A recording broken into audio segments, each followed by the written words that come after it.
Alors, bonjour à tous. J'ai désactivé la salle d'attente, donc vous entrez petit à petit dans la salle principale. J'ai volontairement désactivé vos micros. Pour pouvoir nous parler, vous avez le chat qui est ici. Je vous écris un message dedans. Donc, n'hésitez pas si vous avez des questions à nous poser les questions via le chat. Vous pouvez ou pas activer votre caméra, ça c'est comme vous le souhaitez. Si vous avez des soucis de connexion, vous pouvez l'enlever. Normalement, donc vous voyez le diaporama, vous voyez normalement Gwenaëlle du Pérou, qui est notre intervenante, qui est psychologue. Et notre conférence durera jusqu'à 13h50 pour ceux qui ont des obligations à 14h. Et la conférence est enregistrée. Donc, si vous avez un souci de connexion, ne vous inquiétez pas, vous recevrez le lien du replay dès qu'il sera disponible. Donc, on se retrouve pour la deuxième conférence de l'année avec Gwenaëlle. Et cette conférence sera sur la garde des petits-enfants. Est-ce un bénéfice pour la santé ou pas? À toi, Gwenaëlle. Bonjour à tous. Alors, je vois effectivement, est-ce que tout le monde m'entend bien? Oui, c'est bon. C'est tout bon? Bien, mais comme effectivement l'a dit Julie, je suis Gwenaëlle du Pérou, donc je suis psychologue clinicienne avec une spécialité au niveau des liens familiaux et psychologie des actes. Ça veut dire que je reçois beaucoup d'enfants, de grands-parents, de familles, et ça permet de pouvoir avoir un petit peu de recul sur cette situation. Alors, nombreux sont les grands-parents qui gardent les petits-enfants. On va faire un petit point rapide, sur une petite vingtaine de minutes, sur les bénéfices et aussi les inconvénients de garder ces petits-enfants et comment se prémunir justement de ces petits inconvénients qui peuvent être des gros inconvénients. Alors, on va d'abord faire un petit point, hop, pardon, sur le pourquoi du comment on garde les petits-enfants, parce qu'il y a plusieurs... pardon, excusez-moi, je fais tomber ma bouteille. Il y a plusieurs éléments différents qui font qu'on peut garder ses petits-enfants. Alors, la plupart du temps et le plus souvent, c'est le soutien pour les parents qui travaillent. Voilà, donc c'est un accompagnement, une aide pour nos enfants qui travaillent. Donc, on les aide pour garder les enfants.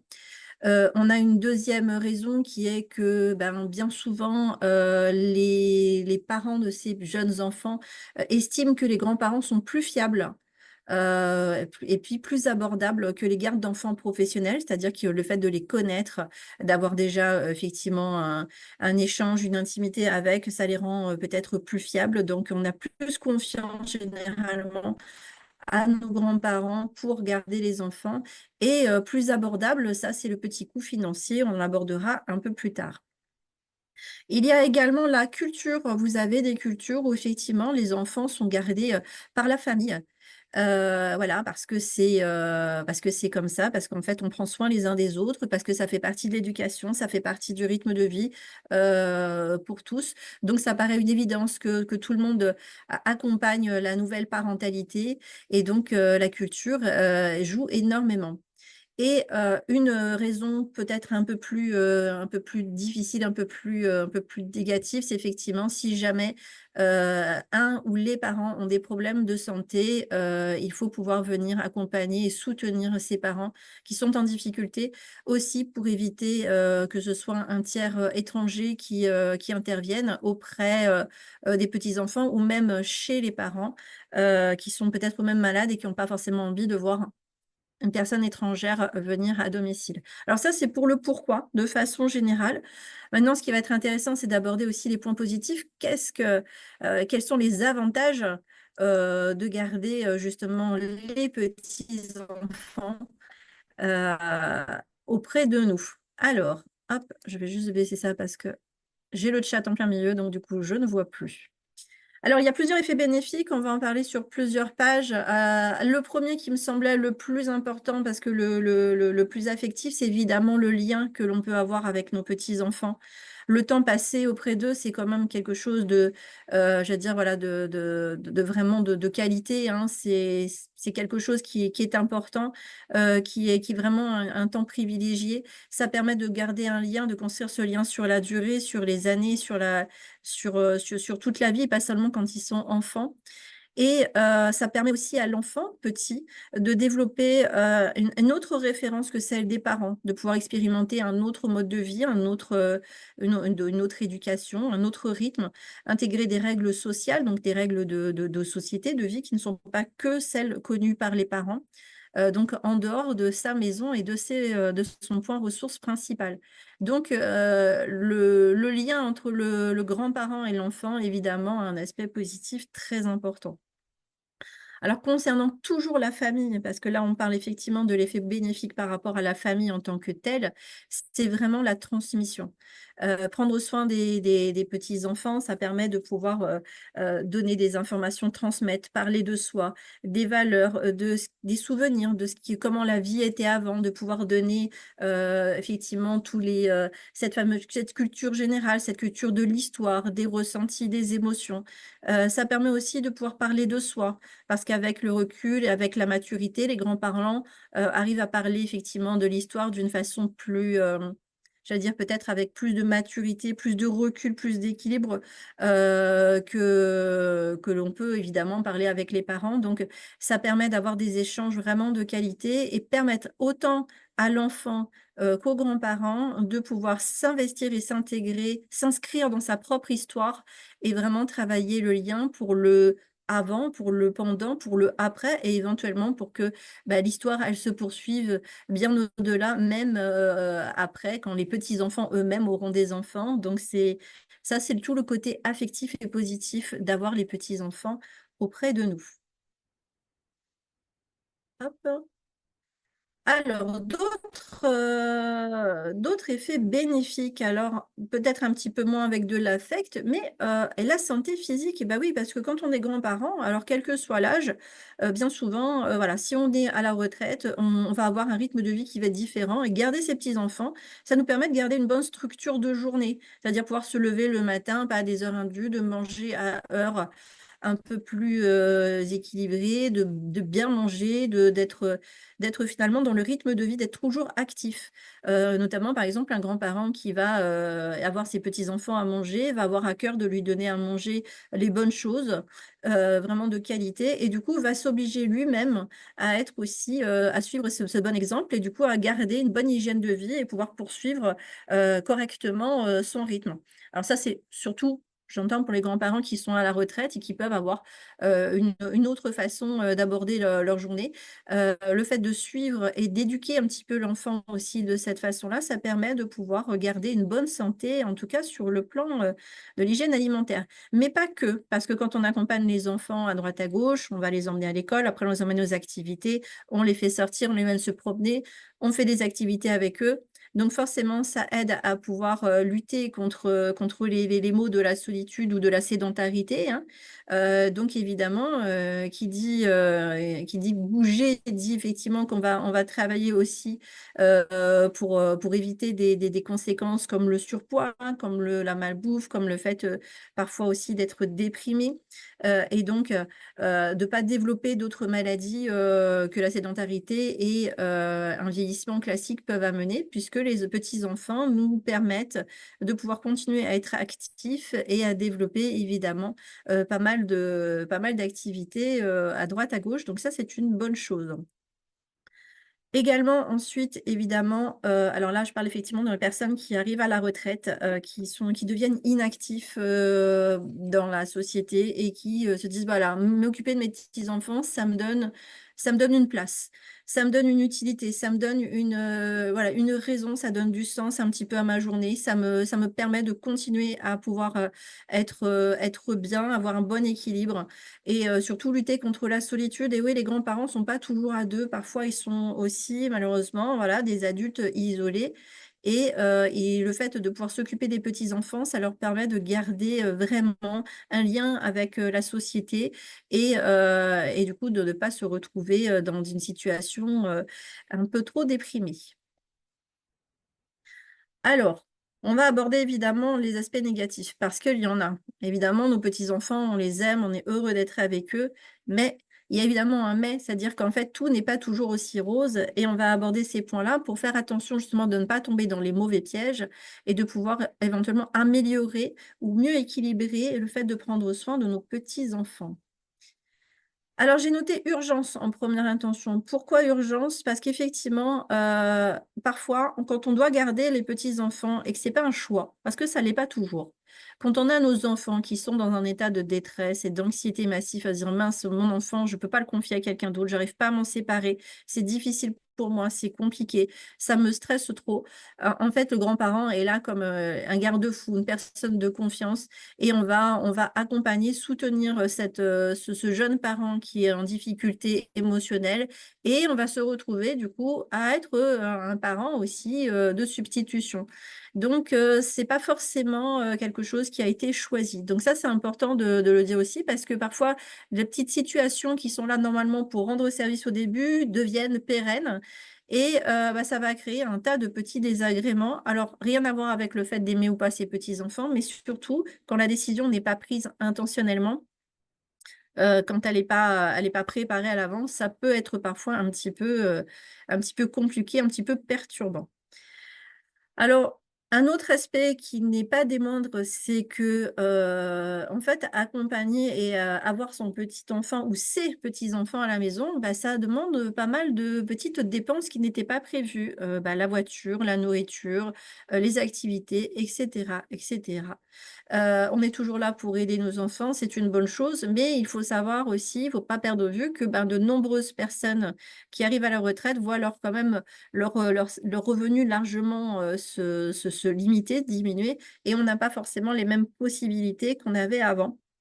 Donc quand ce passage arrive, on peut avoir des difficultés à pouvoir, mettre un comment dire? Un petit peu au bout, à la fin du mois et on n'ose pas toujours en parler, aux jeunes parents qui sont là tout feu tout flamme dans leur nouvel équilibre de vie et qui pensent que c'est merveilleux, que tout le monde s'entend bien et que tout va bien, mais qui ne voient pas forcément que ça peut avoir une conséquence un peu dommageable sur l'état, financier, des grands-parents qui ne disent pas forcément, qu'ils sont en difficulté. La plupart, si ce n'est les je dirais plus de 90 des grands-parents, ne se font pas payer ou n'ont pas d'aide financière pour aider, aider leurs enfants à garder les petits, hein. Quand on doit, faire appel à une assistante maternelle et ça a un coût.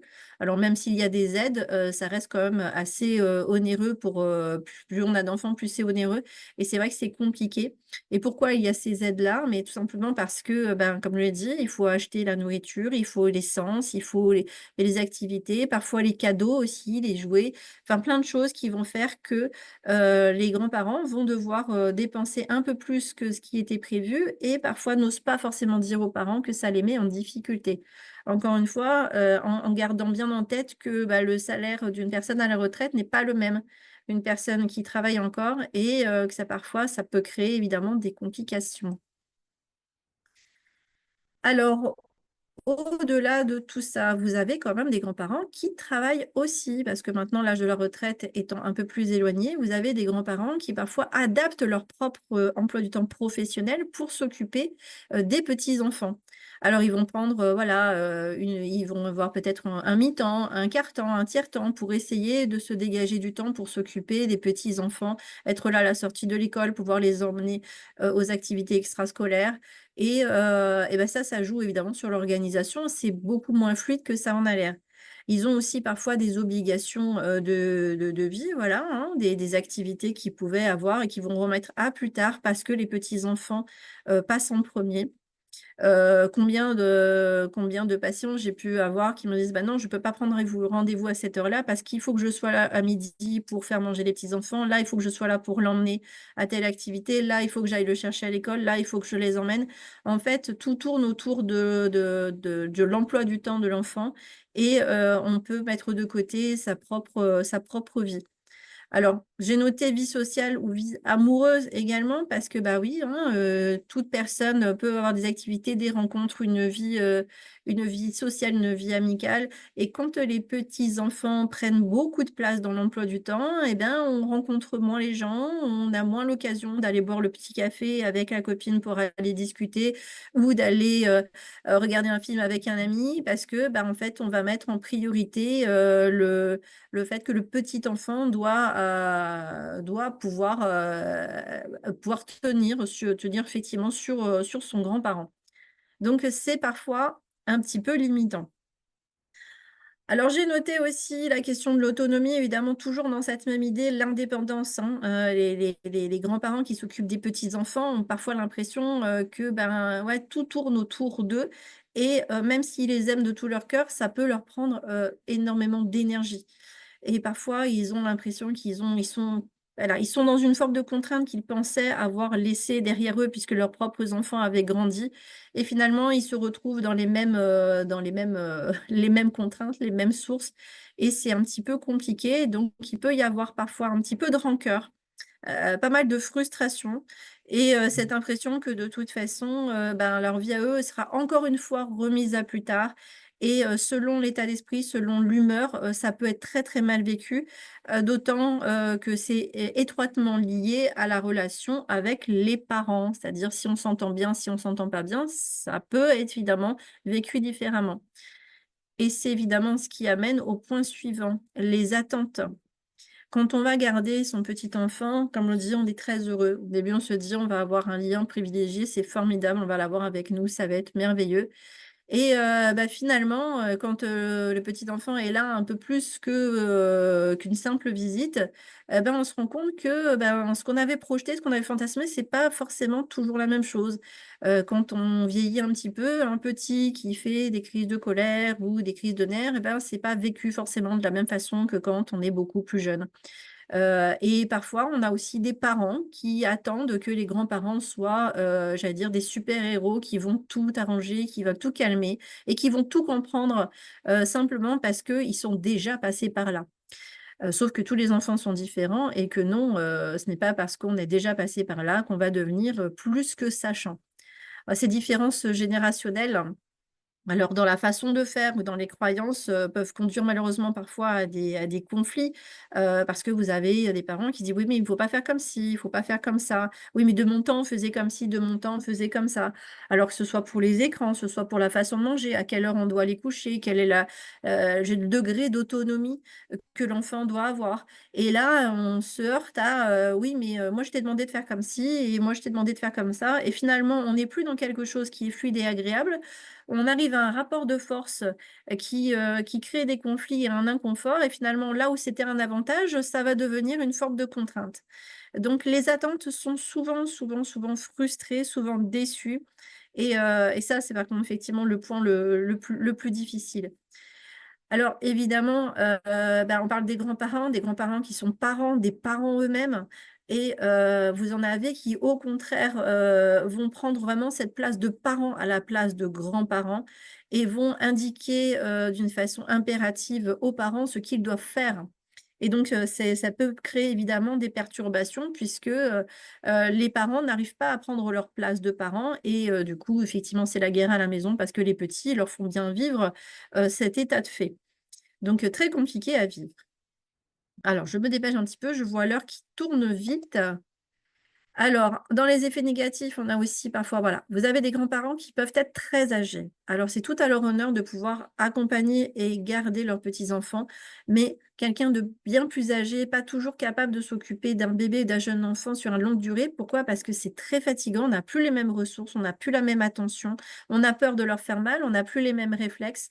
Donc, effectivement, il y a plusieurs limites qui peuvent être, j'allais dire physiques, parce que voilà, hein, prendre un bébé dans les bras pendant un temps, bah, il faut pas avoir de douleur, il faut être en forme.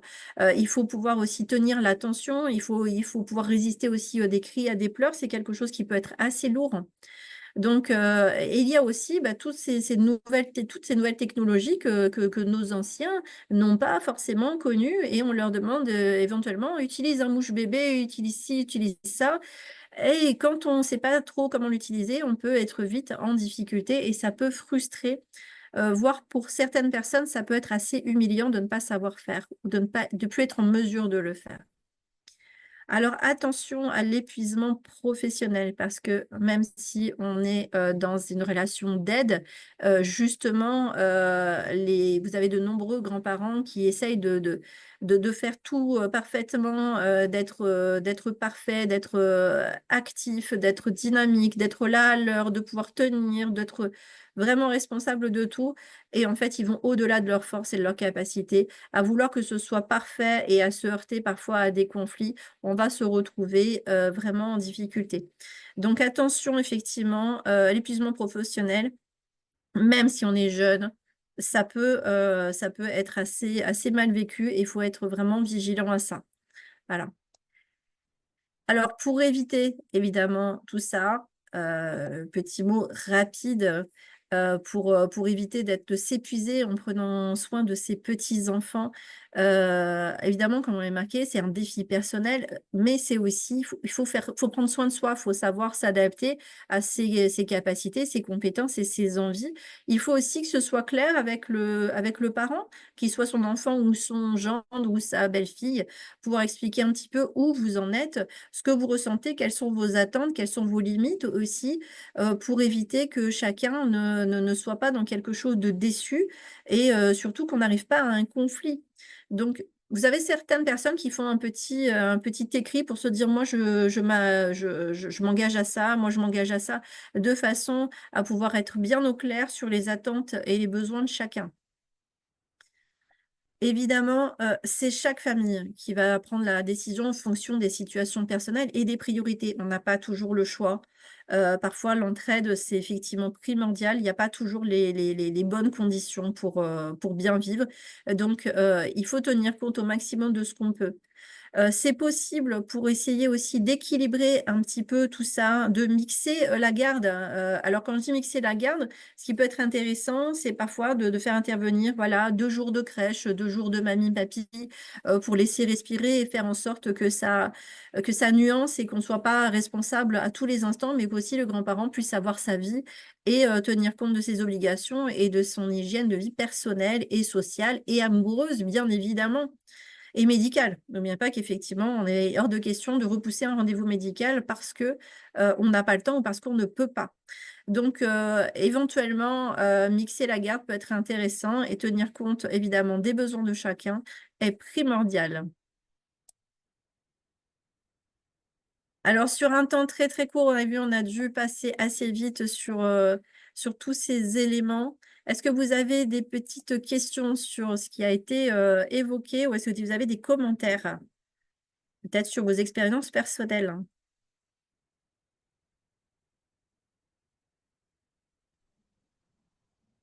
Merci Gwenaëlle. Alors je vais, permettre aux gens de réactiver leur micro si quelqu'un souhaite, Oui. parler. Sinon vous avez le chat.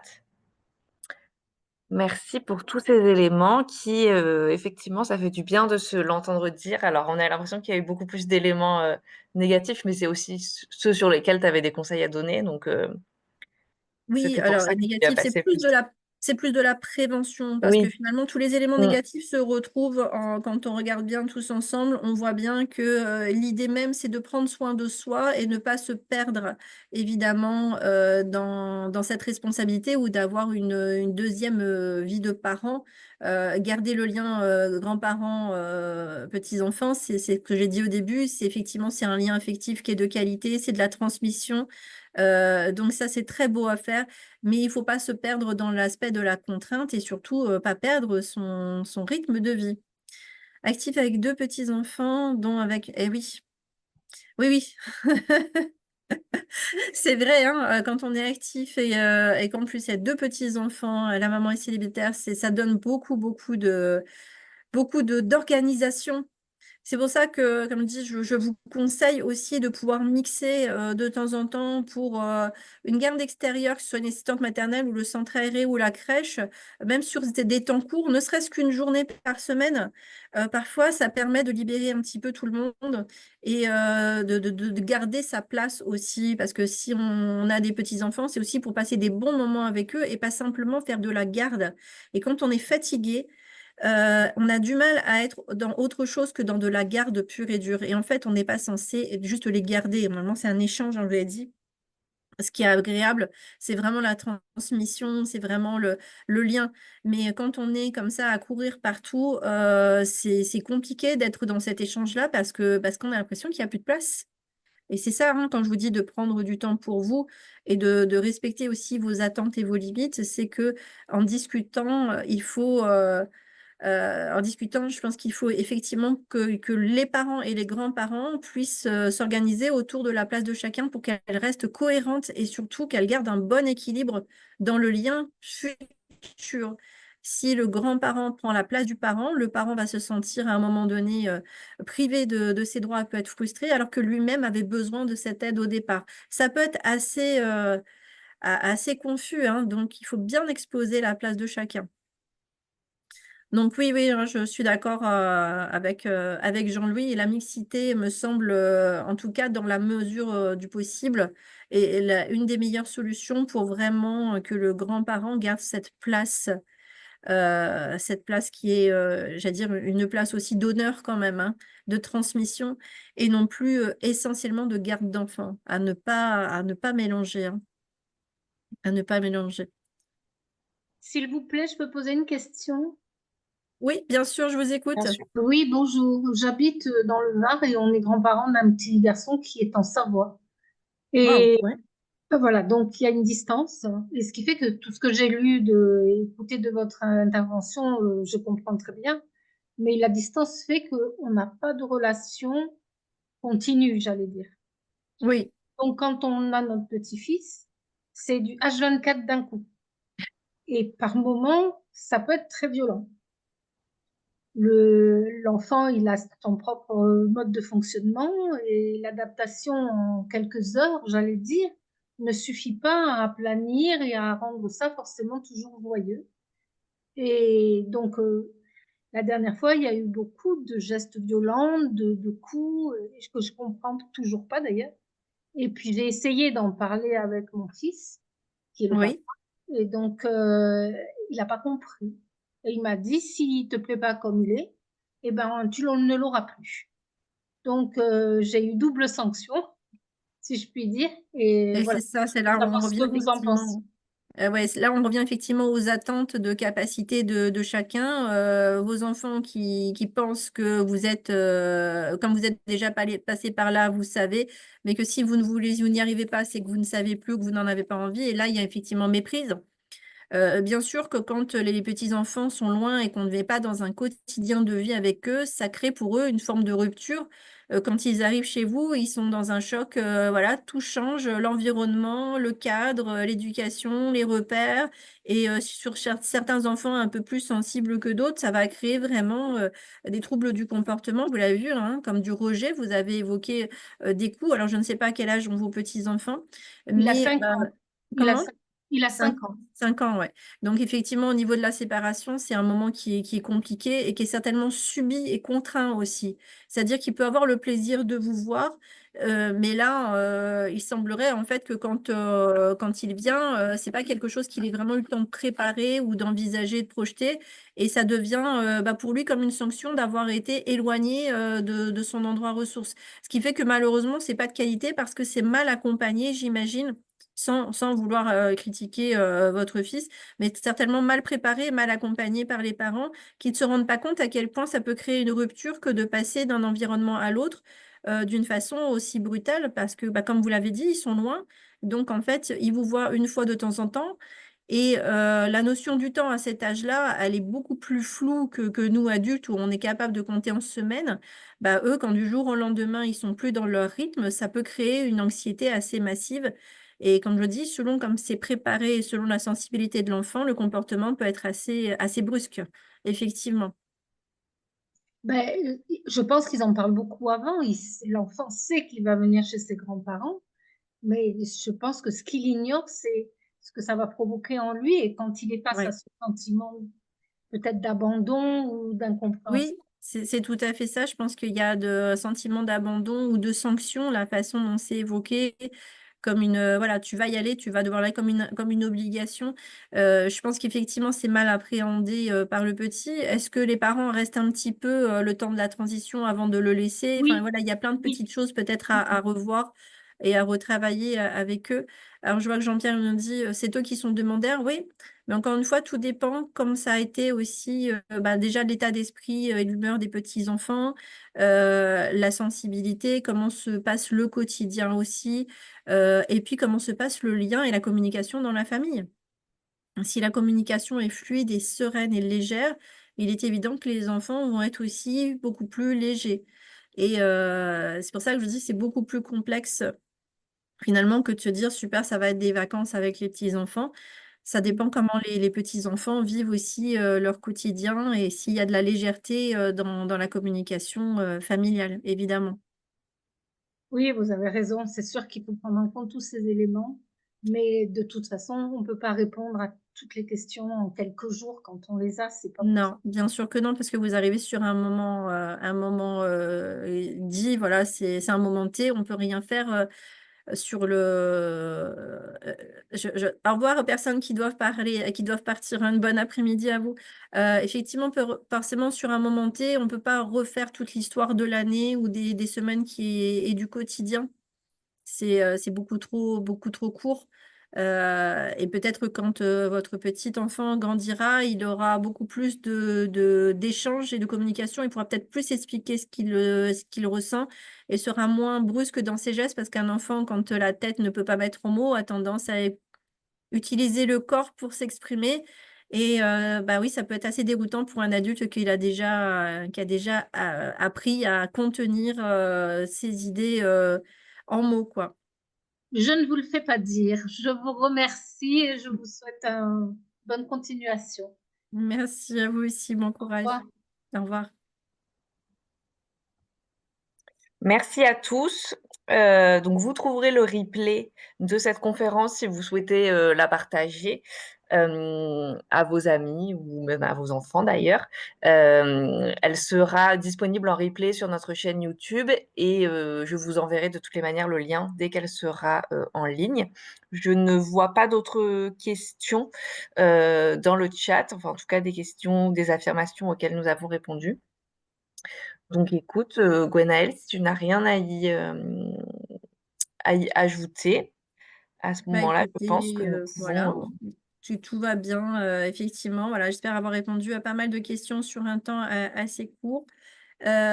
Profitez au maximum de vos petits-enfants, gardez votre place de grands-parents important, c'est du lien et de la transmission, ça ne doit pas devenir de la contrainte ou une coparentalité. Vous êtes les grands-parents, pas les coparents. Soyez prudents sur, cette place-là pour garder toujours quelque chose de plus léger et c'est comme ça que les grands-parents deviennent aussi des confidents.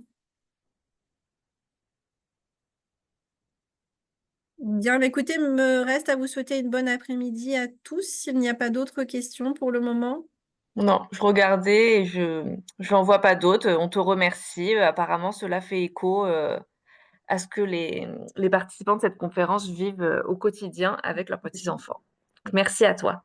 Très bien, merci à tous. Merci à tous et on se retrouve le mois prochain pour une nouvelle conférence, cette fois qui sera sur, comment gérer la puberté des ados, qui sera toujours avec Gwenaëlle. Donc on saute une étape, on va un tout petit peu plus loin, dans la Eh, parentalité ce cette sont fois-ci. aussi des petits-enfants, hein. Ils sont aussi des petits enfants. Merci à tous. Bonne Merci journée. à tous, bonne fin de journée.